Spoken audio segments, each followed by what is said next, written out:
Ito i-share ko lang uli na kapag ka nagbabarnish ng pintuan, hindi dapat ang ginagamit ay itong brush. Dapat foam.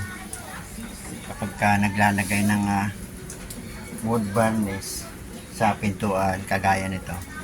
Itong pintuan, itong aking paupahan ay malabo na. So ilalagyan ko na ito ng wood varnish. Ang aking gagamitin ay foam. Babarnish tayo itong pintuan. Dahil ito ay malabo na, ibabarnish natin at ang gamit natin dito ay wood varnish. Yan lang ang nagbabarnish. Initial ko lang para doon sa wala pang alam ay hindi magkamali. Pagka ganyan natuyo, pwedeng patungan pa ng isa kung hindi pa masyadong makintab na makintab.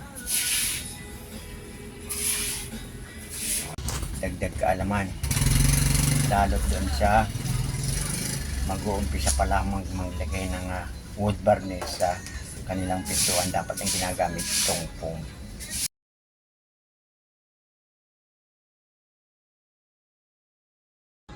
Yan, okay na. Balik na uli sa dati, kumintab na uli. Ayan, dagdag kaalaman lalo doon sa mga baguhan pa lamang.